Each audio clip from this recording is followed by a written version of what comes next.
quarter to 6. Pero madilim na.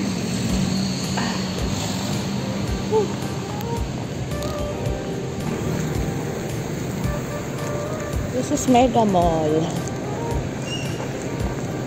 So, ito yung route natin everyday.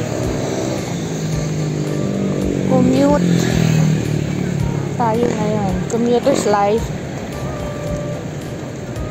Pupunta tayo sa Building A kasi nandun yung mga UV na sinasakyan ko na diretso sa tinitirahan namin. Doon na agad yung babaan. Meron din naman doon. Yan, Pasig din yan. Yan lang. Ano ba yung dito? Dalawang sakay pa ako. So doon, isa lang. Bababa na ako doon sa tinitirahan namin. Kitty. Nakakatawa. Everyday yan sila nandyan. Ah, sorry.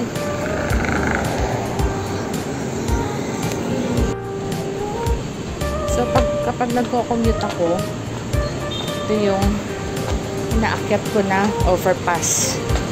Ayan, so overpass. That is Podium, St. Francis, Mega Mall overpass. So, medyo na-exercise, kaya maganda. I like it. Hirap kasi pag walang lakad. Kailangan din natin maglakad-lakad. It's good for the health.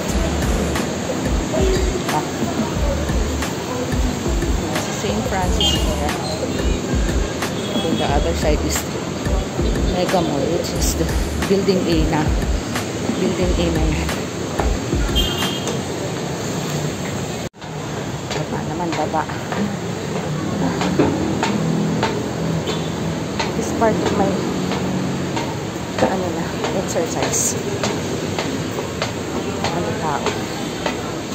tao labasan.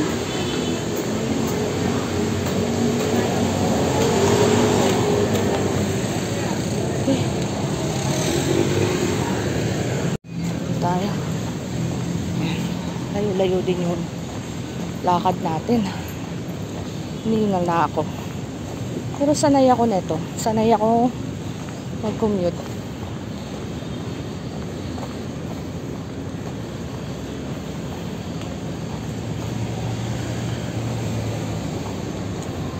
Kasi ang mahal ng gas pag lagi tayong nagpapasundo, hatid sundo. Hindi na siya practical. Sa totoo lang. Sa mga mayayaman, okay lang. Kaya lang, convenient naman sa akin yung mag-commute. Okay lang sa akin. Kasi, sakay naman ako ng maayos. Diba? Huwag nang pabebe. Hindi na uso yung pabebe ngayon sa mahal ng gas, sa mahal ng bilihin. Ganun din naman, mamasahe ako.